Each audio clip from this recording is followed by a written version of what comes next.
Hi hello welcome to GR TV. సంఘ సంస్కర్త సావిత్రిబాయి పూలే జయంతి సందర్భంగా బీఆర్ఎస్ కేంద్ర కార్యాలయం తెలంగాణ భవన్లో ఆ మహానీయురాలికి నేతలు ఘనంగా నివాళులు అర్పించారు. మహాత్మా జ్యోతిబా పూలే రెండవ సావిత్రిబాయి పూలే ఈ అట్టడుగు వర్గాల వాళ్ళు ఒక రిజర్వేషన్ ప్రక్రియ ద్వారానే పైకి రాగలుగుతారు.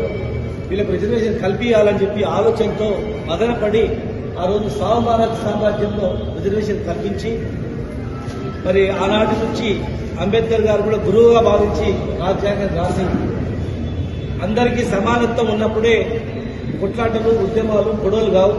అందరికి సమానత్వం ఉన్నప్పుడు ఈ దేశం బాగుపడుతుంది ఆలోచన. మరి మహిళలు చదువుకుంటేనే ఈ దేశం బాగుపడుతుంది.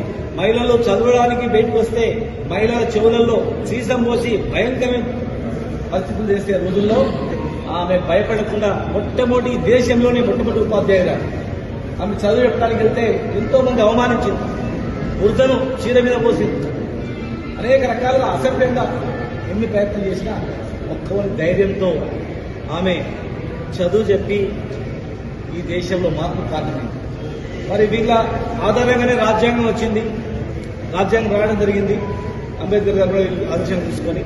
ఆ రాజ్యాంగంలో ఆర్టికల్ 3 ఉన్నందుకే మన కేసీఆర్ గారు తెలంగాణ గురించి కొట్లాడిండు. ఇలా సావిత్రిబాయి పూలే ఆశయాలు తెలంగాణ రాష్ట్రంలో 10 సంవత్సరాల్లో గురుకులాలు ఏర్పాటు చేసి, హాస్టల్ ఏర్పాటు చేసి, మహిళలకు సపరేట్ స్కూళ్లు వ్యవస్థను ఏర్పాటు చేసినటువంటి ఘనత ఇలా టీఆర్ఎస్ ప్రభుత్వానికి కేసీఆర్ గారు. మరి ఇన్ని సంవత్సరాలు స్వాతంత్రం వచ్చినా కూడా ఇప్పటికీ మనం చూస్తా ఉన్నాం. ప్రభుత్వాలు వస్తున్నాయి, దేశంలో పోతున్నాయి.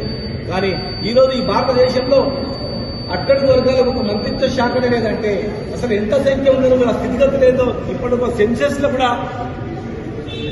చేర్చడానికి కూడా ఒప్పుకోలేదంటే మరి దేశం యొక్క పరిస్థితి ఎట్లా ఉంది? ఇప్పటికి ఏం చేసిండ్రు? మనం ఎట్లా చూస్తున్నాం?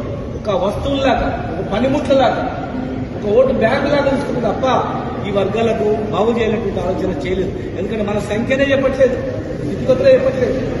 కనుక ఈరోజు సావిత్రిబాయి పూలే సందర్భంగా, జయంతి సందర్భంగా మరి ఖచ్చితంగా మనమందరం కూడా అందరూ అభివృద్ధి చెందాలని, సెన్సెస్ లో కూడా బీసీ జాబితా చేర్చాలని చెప్పని, జనాభా ప్రాతిపదికగా అన్నింటిలో హక్కులు ఇవ్వాలని చెప్పని, రేపు రాష్ట్రంలో కూడా జరిగిపోయే మంత్రి పదవుల్లో కూడా దాదాపు 4 బీసీలకే ఇవ్వాలని, కేంద్రంలో మంత్రిత్వ శాఖ ఇవ్వాలని, కేంద్రంలో గురుకులాలు ఏర్పాటు చేయాలని, మొత్తం మహిళా గురుకులాలు ఏర్పాటు చేసినప్పుడే సావిత్రిబాయి పూలే విధమైన ఘనమైన నివాళులు అర్పించే ఉంటాం.